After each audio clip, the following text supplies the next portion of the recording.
Gotta go fast, but gotta go good? Matt and I talk about a little blue hedgehog that is running past our expectations. And where the bird's at? That and more on today's episode of The Real Review. So stay tuned. Welcome to The Real Review.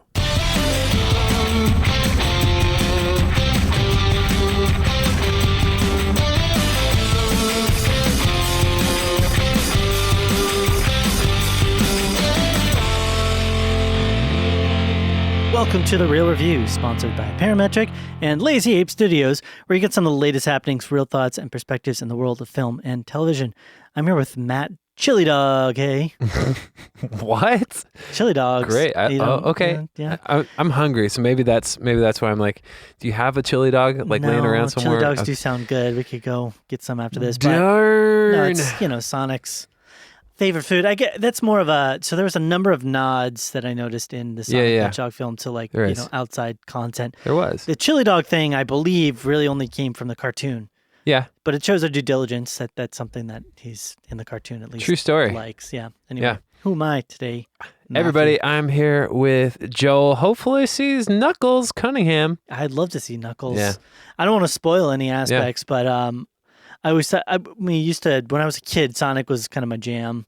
Sega Genesis, though, Sega Genesis, yeah. I went the Genesis route. Everybody else went the Super Nintendo route. So I was diehard Sonic, and we always used to play, and Knuckles and Tails were good sidekicks. Yeah, for sure.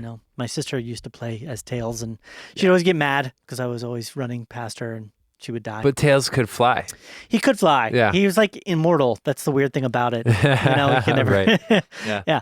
Anyway, welcome to the podcast. Here today, as mentioned, we're going to be talking about Sonic the Hedgehog. Matt, you also had a chance to see another film. Birds of Prey. Birdies. Yeah, yep. Birds of Prey. And you'll be giving us a little brief rundown of that as well. But on the rundown, on the upfront, Matt, why don't you give us some ways to get connected to the podcast? Definitely. Y'all can get connected with us a number of different ways. One of those being our website, which is reelreviewmedia.com, which will then also point you towards our social media platforms. So Twitter, Instagram, Facebook, at Real Review Media. And you can connect with us there, see what's happening. Then also you can email us at realreviewmedia@gmail.com, specifically if you want to have us, maybe watch a movie we haven't talked about yet, review something, tell us that we're wrong, or tell us how right we are. Yeah. Whatever. You can do that there. Cool. Yeah. I appreciate that, Matt. I just want to mention as well, there's been a number of films that have come out.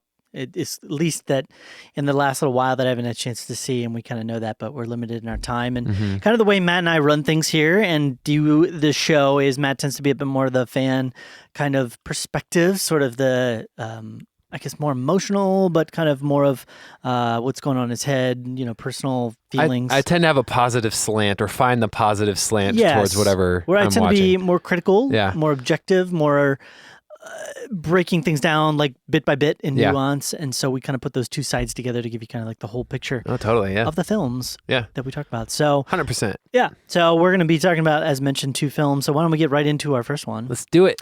This is a film called Sonic the Hedgehog. Hey. Synopsis: after discovering a small blue fast hedgehog, it's a great way of putting it. Yeah. A small town police officer must help it defeat an evil genius who wants to do experiments on it. Directed by Jeff Fowler, stars a number of folks. Ben Schwartz as the voice of Sonic, James Marsden, Jim Carrey, Tika Sumpter, Natasha Rothwell. Those are kind of the big ones. Adam Pally makes a pretty good appearance in there, as well as Lee Majdaub. I think that's how you pronounce his name.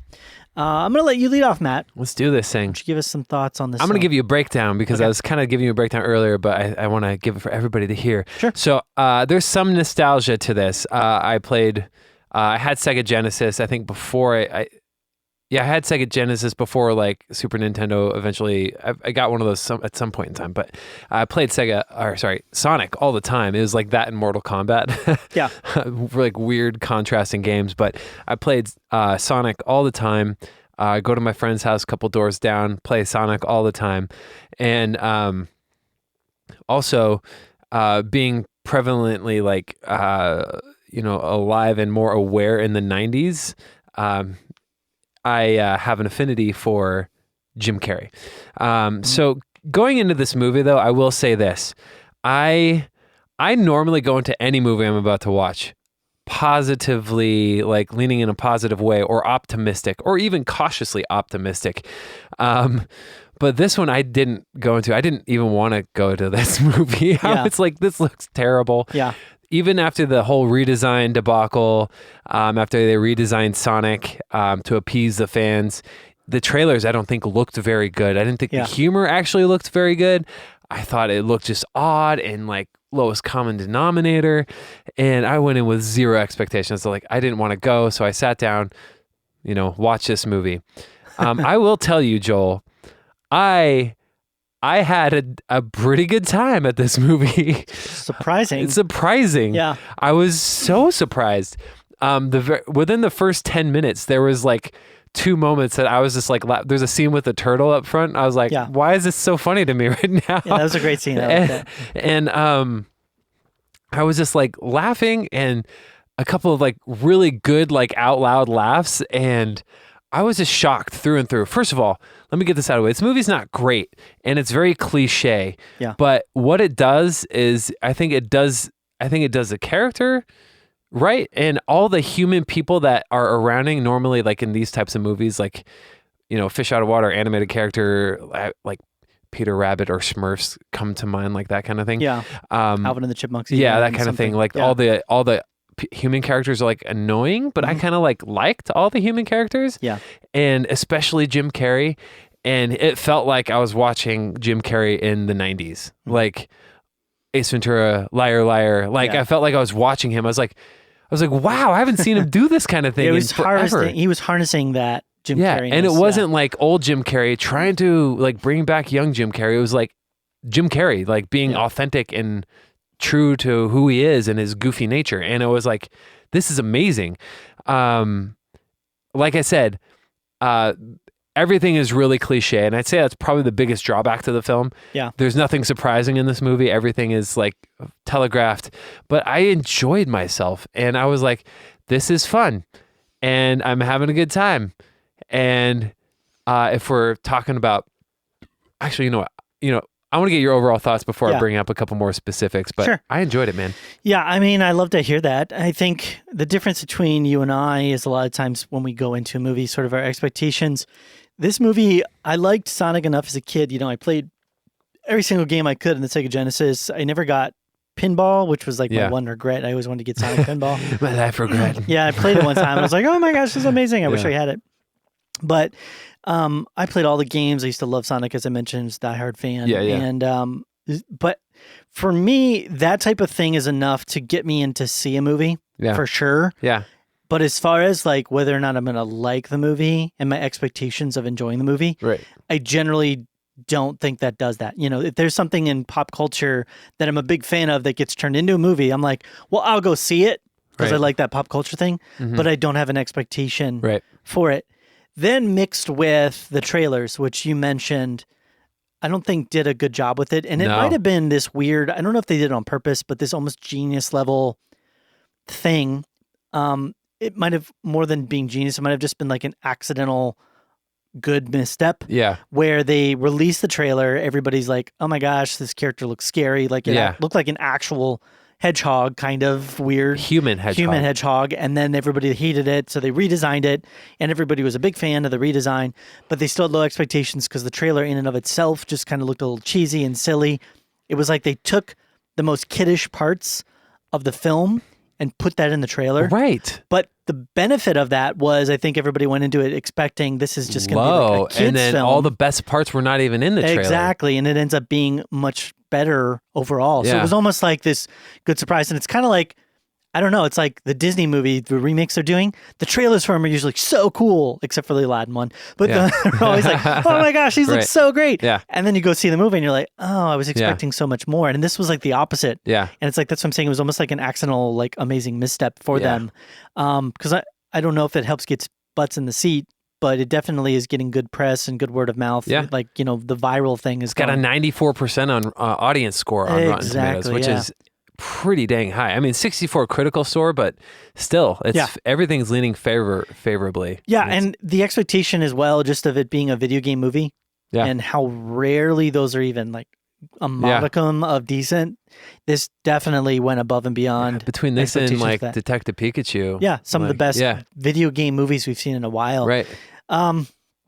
So my personal opinion of the film. So sitting down, I kind of had a low expectation for Yeah. it, even though I tried to not let that affect it too Right. much. And I ended up being very similar to you, which was very cool.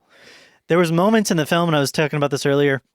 I was watching the film and I started laughing out loud. I was actually looked over at the person I was watching it with just to kind of like check myself and be like, should I be laughing at this? Why am I was not expecting to laugh at that. It was so unrealistic. Am I wrong right now? Exactly. Like I was like trying to get some comfort and like assurance that what I was doing was okay. Yeah. But sure enough, like there was probably at least 3 or 4 parts that I verbally out loud, was laughing. And then I think, there was a mixture of moments throughout the film that felt a little silly, childish in nature. But I think it's a kid's film. It is definitely geared towards Sonic fans and kids. Yeah. And they did that on purpose. And I'm not sure if somebody who's just unfamiliar with Sonic is going to go into it or feel about it for that matter. Yeah.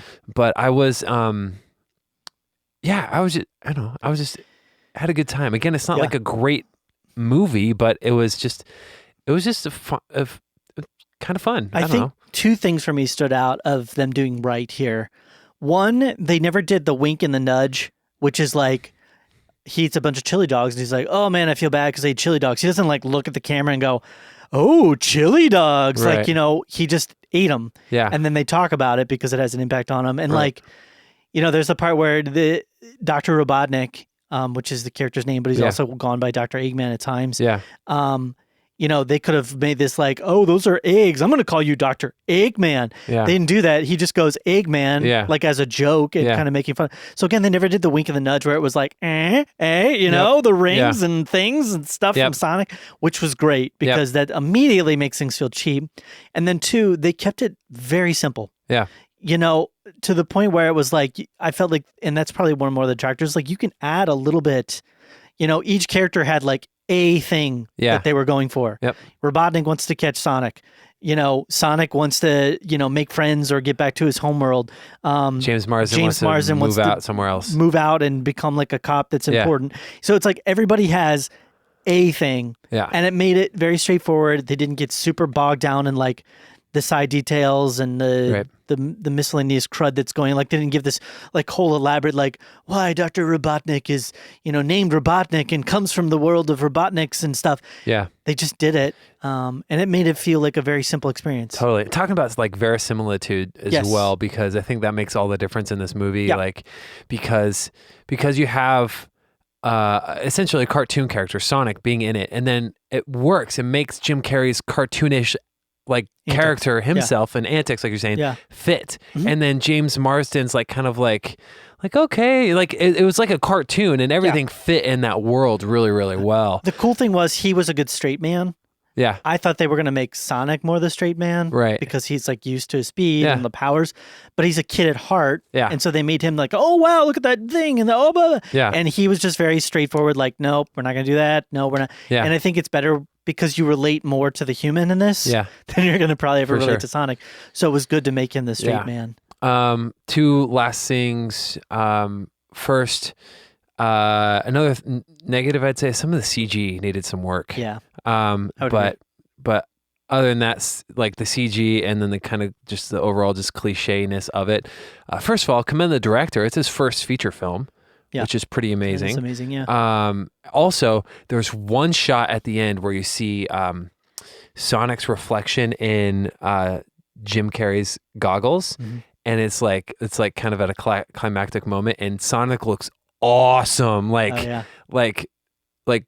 his silhouette and like Super Saiyan, like kind of like that's the vibe I was getting. I was like, dang, this looks so good. Sonic goes Super Saiyan. Yeah. Kind of does, yeah. And anyways, that was really, really cool. Outside of that, there's not like a lot of like really great cinematic shots, but it was a fun time. I enjoyed myself way more than I thought I was going to. Yeah, they set up realistic in the world, very similar to, like you said, stakes. They accomplished those stakes. Yeah. They set up a realistic foible for the main characters, and Dr. Robotnik was, in many ways, a very good and funny, good Jim Carrey version of Dr. Robotnik, and he never felt he felt cartoony, but not out of like, we're just going to go so over the top with this that it's so dumb. But he was over the top. But he was over the sometimes, top. But I agree. it fit though. Like Yeah. it was, but he needed to be over the top. He did. I mean, yeah. If he's going to be a realistic opposite to Sonic, who's this little blue hedgehog that runs at, thousands of miles per hour or whatever it is, hundreds, then it makes sense that he's going to have to be a little bit cartoony and ridiculous himself. But it never felt like they were going too cheap with the laughs. Right. Felt like they tried to at least make them like adult at times. I think in agreement with you said some of the negatives, CG was one thing. It was as much as I enjoyed it being straightforward, it was very formulaic. Yeah. It's like, okay, well, they're going to go in the bar and, hijinks are going to ensue and they're going to have a fight. And I did like the slow motion scenes. I thought those were fun. The Quicksilver scenes. Yeah. They felt like, again, something we've seen before with like Quicksilver or whatnot, but they were fun and they were inventive. And there was a couple times where I'm like, well, why don't you just do this? Or why don't you just do that? Like, give Sonic a GPS system and he can find where he needs to go. Here's a GPS. Go to San Francisco. Or like when they get to San Francisco, he's like, well, I can't get on the roof, and it's like then you find out like 5 minutes later he can run up and down the sides of buildings. So it's like, well, why don't you just run up the side of the building? Well, we have to have this big climactic battle where he pushes him off. So it's like things like that where you're just kind of like, okay, I just have to give you that at times because it's a kid's film. Yeah. And I'm not trying to make excuses there. I'm going to rank them down for that. Right. But it wasn't like, because there were so many other good things rocking and rolling with the script, it worked out. And I did actually kind of like it was not deep, but like the emotional element, like the friendship element. I was like, I kind of like this. It was nice. Yeah. I felt like they built a nice friendship. Yeah. I don't think, and I mentioned this to the person I was with, there was never stakes for me in the sense of like, I felt like one of them was realistically going to die. Right. Or they were going to fail in their journey. But it was interesting to see them. So it was like, if their overall story arc, if I was going to rate that on a scale of 1 to 10, I would give the story arc like maybe a 6.5 and a 7. Sure. And that probably lowered it more than anything. But the everything overall made it a better film than what I was expecting. So what are you going to give this one, Matt? I've been thinking about this one too because I went in prepared to give it like a D, or a D minus. Yeah. But I enjoyed it. I laughed more times than I feel like I should have laughed in a Sonic the Hedgehog movie. And I just I go to the movies to have a good time, and I had a decent time with this. Yeah. I'm gonna give it a B. Okay. Probably an 83, somewhere in there. Okay. Yeah. Yeah, I'm actually right at an 80. So, okay. Yeah. I'm surprisingly as well. I thought that there was going to be a lot more reasons for me to give it a There's this like side character that makes a Fitbit joke at the end that I laughed. I don't know why. I was like, that's kind of funny in the way it was delivered, and like the humor was way better than what I felt like the trailers were saying it was going to be. Yeah, and I liked. I mean, as a fan of Sonic, I did fanboy a little bit, or a little tiny little bit. I mean, there were some cool nods, like they Kidna Tribe, and like Knuckles is going to pop up in there, I'm sure at some point. And they left it open for a good. I like the reveal of like the actual characters of Dr. Robotnik and stuff, and the direction. I mean, I would actually see a sequel. Yeah. Now, the main problem is, are they going to rush it out? Are they going to be like, well, we got to jump on this as fast as possible, get another film out by next year, right? Because everybody loved this one so much. That's my fear, and they're going to not do their homework and not put together. But I'll still be interested to see what it is. So yeah, for sure. Moving on, Matt. Moving right along. You had a chance to see another film. I did have a chance to see another film. Tell us a little bit about that. This movie is called Birds of Prey. Dun, dun, dun. Subtitle, like the smaller title below that is, and the fantabulous emancipation of one Harley Quinn. It's just extra title, super long. Well, they've changed the name. Right. They've already changed it to something. It was like Birds of Prey. Something. Birds of Prey and the fantabulous emancipation of one Harley Quinn. Yeah, they changed it. Yeah, it's what? IMDb still says that though. I'm trying to think what they changed it to. As you're looking that up, let me break it down for you. Sounds good. Directed by Kathy Yan. After splitting with the Joker, Harley Quinn joins superheroes Black Canary, Huntress, and Renee Montoya to save a young girl from an evil crime lord. I was one of the few that liked. I thought Suicide Squad was fine. I was like, I had an okay time watching that movie. It was not as good as I felt like it could have been, but I did enjoy it, mainly because I really like Will Smith I liked Joel Kinnaman as Rick Flag, and a couple of the other characters I really liked. But this movie, this was just so weird. It's not a Birds of Prey movie. Yeah. And I'm not going to spoil it, but this movie's like 2 hours long, and the Birds of Prey don't even get together for like the last 15, 20 minutes of the movie. Yeah. I had heard about that, and it seems pretty lackluster and disappointing. Right. They changed it to, by the way, Harley Quinn Birds of Prey, but that's mostly just for SEO and marketing purposes. Oh, They're gotcha. going to keep the official name. Oh, What it gotcha. officially was, but yeah. Yeah, man, I don't know. I was disappointed by this one because they made a big deal of it like being R-rated, and I think outside of like one violent element that they do in this movie that Ewan McGregor's character does, they could have easily made this a PG-13 movie. They would have made way more money. Yeah. I know that right away. Yeah. Because it's just, I don't know. I feel like they made a big deal of it being an R-rated movie. Yeah. And they're like, yeah, it's going to be R-rated. But there was no point to it other than they could show like one really violent scene and then a couple maybe scenes that could have been construed as violent, but like PG-13 was definitely in the grass, minus the language. That was the only thing that they would have had to, fix. But I don't know. I liked all of the characters except for Harley Quinn in this movie. I think that That's kind of a fail. first of all, I think Margot Robbie. Let me clarify what I mean. Margot Robbie did a great job. She does a great job as Harley Quinn. I will say the positives in this movie, some of the action scenes are really awesome. Like some of the fighting, there's not a lot of quick cuts or jumpy, shaky cam. There's some like wide angle shots and like some cool choreography. And some cool ideas as it relates to like the weapons that Harley is using in a given situation. Yeah. So that stuff was pretty cool. But Harley Quinn's she's a psychotic lunatic, and I have to be able to, for me personally, I have to kind of have some sort of humanity, like relatable thing. So I liked Black Canary. I liked Huntress. I liked with the other human characters. I don't know why I said that, but the other characters more than Harley Quinn. I didn't care for Ewan McGregor as the bad guy. I felt like it was just like, I'm an evil guy because I'm an evil guy. And like he was just a bad guy because he was a terrible person. And and we said this about Gemini Man, and that was on my worst of the year list for last year. But how Mary Elizabeth Winstead was my favorite part of that movie. Yeah. In this movie, Mary Elizabeth Winstead is my favorite part of this movie. Yeah, she's a great actress. Yeah, but she's got a sweet character too. The Huntress is awesome. Yeah. And her whole backstory, I wish I could see more of that interplay and stuff like that. But I'm actually more interested to see a sequel to this movie, an actual proper Birds of Prey film, than another Harley Quinn movie. Yeah. I don't know if they'll go there. They're probably they stand to lose some money. Yeah, on this I don't notice filming errors, but there's like one really like glaring one, like one scene where she's literally soaking wet and her hair is soaking wet, and then she goes to the next room, which takes 30 seconds to get there, and like her hair's dripping. It's dry. I was like, this is what? Like stuff like that. I was like, that doesn't make any sense. But anyways, I was just pointing that because I don't normally notice that stuff, and I did. Anyway, I was disappointed. I was, and I'd heard some positive buzz going into this, so I went in with a little bit more hype, I think. Yeah. And I don't know, disappointed. I had heard, I haven't seen the film yet. I think I was interested, and I have been interested based upon Suicide Squad was not a great film, but she was like one of my favorite parts of that film for sure. I thought she was an amazing character. Yeah.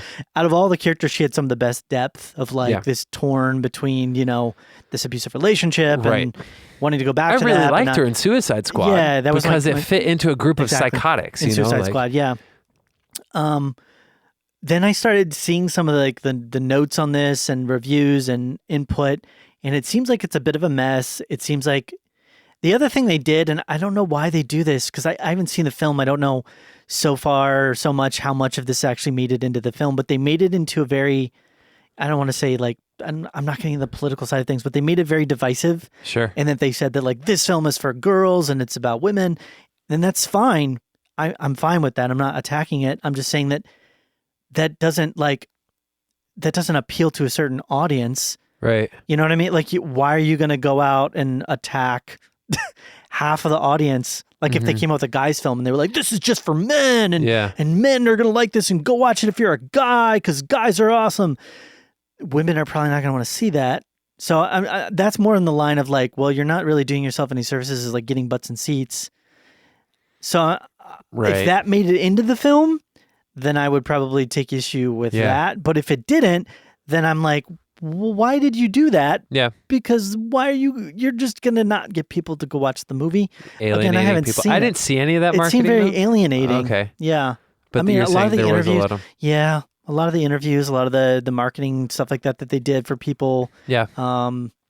Just seemed to be pushing in that direction. And so I was hoping for more of, I mean, I feel like if they had maybe toned that aspect down, made it a PG-13 affair, made it more about the birds of prey, like all of the girls coming together. Because what I understand is, like you said, it's like you don't really get that for even 90% of the movie. Yeah. Make it more about that, where it's like the actual birds of prey going out and trying to do stuff. Yeah. That it would have been a lot more interesting. Yeah. So before I rate this, two things I want to say. One, Ewan McGregor's character did a great job acting the role. When I say I didn't care for him, it's like I didn't care for him as a villain. Like there's nothing relatable about him. He's just a mwahaha back. Yeah. But there was a couple scenes that he did. One specifically, like in his office suite or whatever, that he just like he's a sociopath, and so you see that on display as he's talking about like these severed heads in the corner and stuff like that. And I was like, I like that because you could tell he was having fun in his role, and you could see his like psychoticness on display. Yeah. And then, what was the last thing I was gonna say? I don't know. Psychotic character, heads on wall. Yeah. Anyways, disappointed by the film just overall. It wasn't funny. Oh wow. I didn't like. They made jokes. It wasn't funny. They have. She did get a hyena as a pet though, and I did like that. Yeah, I saw that in the trailers. Yeah. It was. I like that hyena. I was like, oh, I want a hyena now. The big hammer too. Yeah. Point. So that was good. But other than that, I'm gonna rate it. I'm gonna give it a 71. Okay. C-. That's sad. Yeah. I was hoping that they could have pulled something out with this and kind of kept the Suicide Squad lineage going, because it's such a cool concept of for sure this medley of messed up anti-hero characters. But I feel like they failed twice now. Yeah. I don't know if they're gonna get another shot at it. So we'll see. I don't know. Well, Suicide Squad 2 comes out like next year. Oh, that is James true. Gunn's directing it. They're doing Suicide Squad 2. I forgot about that. Well, without Will Smith though. Without Will Smith, that's probably a good choice. Yeah. He took so much of the money and budget, time, I'm probably, sure, to that film that was needless. Like they should have just had somebody that could have played more to like a group versus like, let's give it all to Will Smith and make it about his character. I don't know how they're going to do that. I hate recasting. I hate that when that happens, but whatever. Anyways, that's it. Cool. Well, we're going to go ahead and wrap things up on the podcast. Thank you for that review, Matt. Some ways, again, to get connected, reelreviewmedia.com. We also have our Facebook, which is facebook.com/reelreviewmedia, Instagram and Twitter, which are both at reelreviewmedia. And then last but not least, we'd love to hear your thoughts, perspectives, input. If you saw Birds of Prey or Sonic, if you thought they were great or horrible or all in between, send us your thoughts, ideas for movies, whatever it is. reelreviewmedia@gmail.com. We'd love to get in touch with you. Matt, anything further for us? Nope. Okay. Well then, it's been real. It's been real.